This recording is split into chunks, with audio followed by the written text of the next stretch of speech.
Ya. Yang pas aja. Jadi rupanya kalau penjelasan dalam kitab ini dan ayat Al-Quran surah Ar-Ru'd ayat 39, ada 3 hal yang bisa dirubah takdir kita oleh Allah Subhanahu wa taala dengan kita bisa melaksanakan amalan ini. Yang pertama apa? Ad-du'a. Orang yang sering bermunajat kepada Allah, memohon kepada Allah, itu bisa menolak keputusan Allah. Ya, yang pertama adalah doa. Kita nih udah ditakdirkan mati hari Selasa. Nah, rupanya waktu asar, habis sholat asar itu kan waktu-waktu mustajab. Kita berdoa terus kepada Allah. Sebab kalau dalam kitab Tuhbatul Akhbar itu dijelaskan usia kita ketika kita telah mau meninggal dunia itu 40 hari malaikat sudah datang sama kita, udah ngelongok kita, udah bersilaturahmi sama kita. Cuma kita nggak tahu, nggak sadar. 40 hari 40 hari malaikat sudah datang. Udah survei, ngontrol. Nah itu. Nah saat itu kita selalu berdoa memohon kepada Allah. Karena mungkin kita pernah melakukan suatu kebaikan yang Allah terima. Nah maka yang tadinya usianya sudah 40 hari lagi, karena doa hamba tersebut dipending dulu, di cancel. Tuh satu dengan doa. Yang kedua bil hasanah, dengan kebaikan-kebaikan yang kita tanam. Jangankan kepada orang yang baik, kepada orang yang jahat sama kita, itu kita tanam kebaikan itu kepada dia. Ketika kita lagi kumpul, seumpama kita tahu si A itu sangat jahat sama kita, suka ngomongin kita, dia mah ngajinya datang doang, kirain mau dikasih minta keuangan aja nggak mau, mana ngopinya paling doyan. Baru datang udah makan jeruk. Nah, kata dia tahu tuh. Nah, yang sering disakiti dia ngomong, enggak, dia mah orang baik.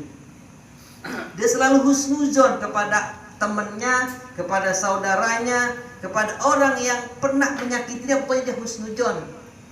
Nah, itu bisa menyebabkan takdir Allah diangkat untuk dirinya. Amin. Yang tadinya mau jalan ngaji mau dicatat ular, tiba-tiba ular itu dikasih buta matanya. Itu pernah terjadian pada zaman Rasulullah. Bahkan dia pernah mau berbuat jahat sama Rasulullah.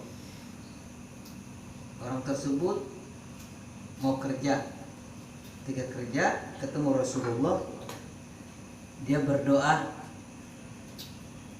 wailaka ya Muhammad, celaka engkau Muhammad. Nah, Nabi Muhammad didoain sama dia. Nah, malaikat ngasih kabar, Muhammad, manusia tersebut tadi yang mendoakan kamu celaka, dia berangkat ke sana, ajalah dicabut di sana, akan dipatok ular yang begitu besar. Nah, rupanya orang Yahudi tadi, bahkan orang Yahudi, dia membawa roti. Nah, ketika dia bawa roti satu khusus untuk dia makan. Nah, ketika di jalan ada anak kecil nangis. Anak kecil nangis. Nah, dia potek aja tuh rotinya. Dia kasih makan, setengahnya untuk anak kecil, setengahnya untuk dia. Ketika ular tersebut ingin memangsa orang tersebut, nggak bisa, dilindungi oleh Allah Subhanahu wa taala. Akhirnya Rasul dikasih kabar lagi, lah katanya tadi mau diwafatkan, kok masih hidup? Karena dia telah berbuat baik kepada makhluk Allah, yaitu anak kecil. Tuh, jadi kebaikan juga bisa mencabut takdir yang buruk untuk kita. Apalagi donat ya Ustaz. Hah? Apalagi Lo apalagi tiap malam nih, kacang lah. Itu bahasanya. Iya. Ini mah kalau macam begini udah enak banget. Yudhoifu lima yasa, Allah akan lipat gandakan. Amin. Buat kita terus mulai.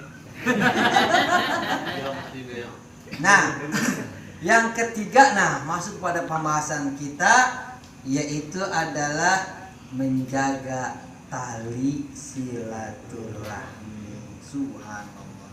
Jadi ketiga amalan tersebut yang bisa menyebabkan menolak balaknya Allah Subhanahu wa taala.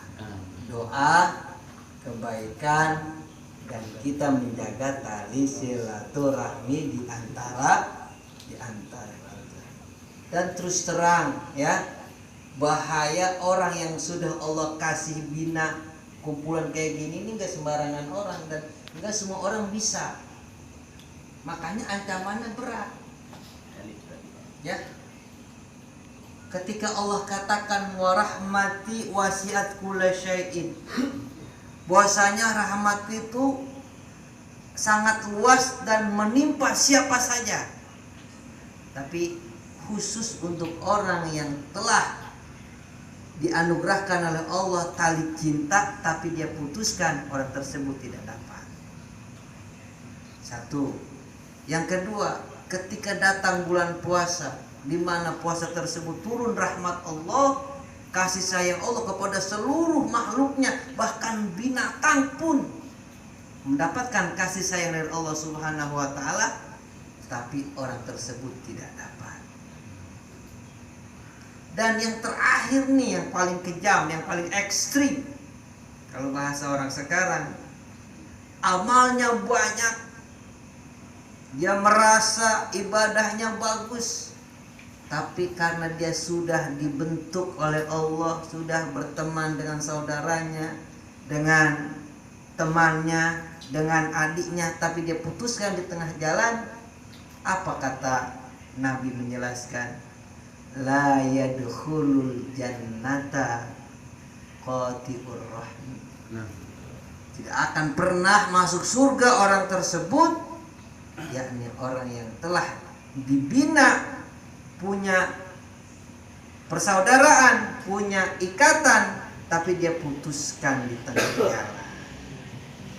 Waktu dulu pertemuan yang malam ketiga pernah saya bilang kan, kalau kita kumpul begini di hati yang sama, niat yang sama, maka kita akan kumpul di surganya bersama-sama. Amin. Dan begitu sebaliknya, kalau mungkin di antara kita ada niat ingin berpisah, ada ingin memutuskan tali tersebut, maka saat teman-teman kita, saudara kita ada di surga, kita malah jauh ada di dalam neraka Allah Subhanahu wa taala. Nauzubillah summa nauzubillah. Untuk itu wahai saudaraku, ya, amalan yang ke-10 dan yang ke-11 ini harus kita jaga. Yang pertama tadi yang ke-10, kalau kita habis endehoy jangan lupa mandi buru-buru. Ya. Tapi orang isinya pernah di kampung. Nah, yang kedua yaitu ikatan manusia yang telah kita bina, tali persaudaraan yang telah kita kuatkan, jangan kita putus di tengah jalan. Kita jaga, kita pelihara. Ingat, semuanya kita niatkan hanya mendapatkan ridho dari Allah Subhanahu wa taala. Dalam kaidah usul fiqh dijelaskan wa makana lillah bahwa bakin. Kalau kita niatkan semua semata-mata karena Allah, bahwa bakin, maka Allah akan kekalkan. Amin. Tapi sebaliknya, kalau kita niatkan ingin dipuji teman, ingin merasa lebih baik, ingin merasa lebih hebat, ya udah, maka Allah akan hancurkan niat tersebut. No. Karena memang prinsipnya hidup ini baik dan buruknya kita yang telah mencatat dalam goresan sejarah hidup kita. Kalau kita mencatatnya dengan tinta emas, insya Allah hasilnya akan emas. Tapi kalau kita mencatatnya dengan tinta yang bukan emas, maka itu pun akan hasilnya yang kita dapat. Dijelaskan dalam Al-Quran itu, man amila sholihan fali nafsih wa man asa'a fa alaiha. Man amila, siapapun orangnya, dia beramal amalan sholihan, amal yang baik, yang bisa menyenangkan saudaranya, yang bisa menyenangkan dirinya, yang bisa menyenangkan tetangganya, yang bisa menyenangkan temannya, fali nafsih, balik sama diri dia. Waman asa'a fa alaiha. Begitu sebaliknya, kita berbuat jahat sama orang, padahal kita berbuat jahat sama orang, kita yakin orang itu kena. Nah ternyata orang yang kita jahati itu, yang tadi kita sudah bahas, orang tersebut selalu menjaga dia dan husnudzon kepada temannya. Dia selalu menjaga tali persaudaraan tersebut. Baliknya apa? Asa'a fa alaiha, akan kembali kepada diri kita. Jadi kalau kita berbuat baik, hakikatnya untuk diri kita. Begitu sebaliknya, kita berbuat amal kejelekan, walaupun kita niatkan untuk orang lain, itu sebenarnya untuk kita. Oleh karena itu, yuk sama-sama kita senantiasa meniatkan semuanya amalan perbuatan kita hanya karena Allah. Dalam setiap sholat kita pernah sering berjanji, iya karena buduk wa iya karena hanya kepadamu Allah kita menyembah, dan hanya kepadamu ya Allah kita minta pertolongan. Udah itu. Makanya saya cukup mengingatkan kembali, ketika kita mau berangkat kerja, berangkat taklim apapun, udah baca innamal a'malu bismillah la haula wala quwata illa billahil aliyil azim. Untuk meyakinkan, kita baca Fatihah sekali sampai selesai. Agar lebih yakin lagi, kita baca surah Al-Ikhlas 3 kali. Lebih mantap lagi, kita baca surah Al-Falaq sekali, An-Nas sekali. Masih kurang yakin juga, kita baca Bismillahilladzi la yadurru ma'a syai'in fil ardi wala fis sama' wa huwas samiul alim. Itu seumpama ada orang yang jahat sama kita lewat ilmu telu, ilmu sihir, ilmu santet, dan tetek bengek yang lainnya, itu akan kembali kepada dirinya. Kenapa? Diri kita dari ujung rambut sampai ujung kaki, kita tawakal kepada Allah, Allah yang akan menjaga. Lewat siapa? Allah kirim yang namanya malaikat keselamatan. Bukan malaikat selamat, tapi malaikat keselamatan. Tuh, itu. Kalau kita sudah sandarannya Allah, ya orang kita sudah berjanji, inna sholati wa nusuki wa mahyaya wa mamati lillahi rabbil alamin. Udah, itu mau teman kita puji, mau teman kita hina, lillah sandarannya. Ketika kita menjalin hubungan, teman kita suka, teman kita nggak suka, lillah. Jadi apa-apa yang kita kembalikan kepada Allah, yang pertama bernilai ibadah, yang kedua bernilai kebaikan, yang ketiga manfaatnya akan kembali kepada diri kita. Itu. Jadi kesimpulannya taklim kita malam hari ini berarti tinggal 3 poin lagi, udah 11 ya, 4 lagi. Semuanya ada 15, berarti nanti kita buka kitab baru lagi. Ya, emang saya ambil intisari saja. Kalau saya baca satu persatu, ya sampai kita jenggotan juga belum pernah selesai.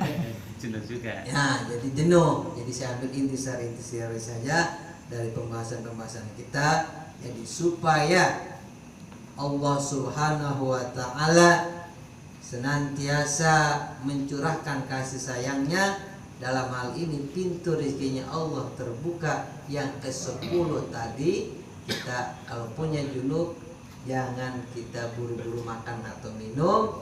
Dan yang ke-11 kita menjaga tali ikatan yang telah kita bina. Nah, supaya lebih paham dan lebih yakin, nih saya bacakan hadisnya. Waruya saubani ani Rasulillah sallallahu alaihi wasallam annahu qala la yuraddul qadra illa du'a.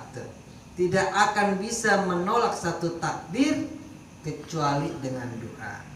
Wala yazidu fil umuri, tidak akan pernah menambah satu umur illa fi bari, kecuali dengan kebaikan. Wa inna rajul yahrumur rizqa, dan tidak akan pernah Allah jauhkan rizki kepada seorang hamba illa bi silaturrahmi wa yanbi yusibu, kecuali dengan orang tersebut menjaga tali silaturahmi dan bertaubat atas dosa-dosanya. Jadi kalau kita pengen umur kita panjang, bukan hanya sekedar panjang, tapi berkah umur tersebut, yaitu kita senantiasa banyak berdoa. Yang kedua, banyak berbuat baik. Yang ketiga, ikatan suci yang telah kita bina, kita jaga, kita pelihara, agar senantiasa Allah mencurahkan kasih sayangnya kepada kita. Kalau Allah sudah mencurahkan kasih sayang kepada kita, enggak perlu minta kita, Allah sudah kasih. Kenapa? Karena Allah sayang sama kita. Makanya dalam Al-Quran itu jadikan Bismillahirrahmanirrahim, dijadikan satu ayat, dan dijadikan juga bagi setiap muslim untuk mengerjakan sesuatu selalu membaca Bismillahirrahmanirrahim. Ada sifat Rahman, ada sifat Rahim. Kata Rasulullah, kullu amrin zibalin la yubtadau Bismillahirrahmanirrahim fahuwa aqta aina kisul barokah. Setiap hamba apabila dia ingin mengerjakan sesuatu tanpa diawali dengan membaca sifat Rahman dan Rahimnya Allah, bahwa akto putus. Apa putus? Rezekinya Allah jauh, keberkahannya jauh. Nah, makanya kita senantiasa membaca Bismillahirrahmanirrahim. Tapi dengan syarat sesuai dengan syariat agama Allah Subhanahu wa taala. Maksudnya apa? Yang diperbolehkan oleh agama. Lah kalau Malik baca bismillah repot. Nomor HP nih. HP orang bismillahirrahmanirrahim. Udah kelihatan, ya itu salah. Jangan.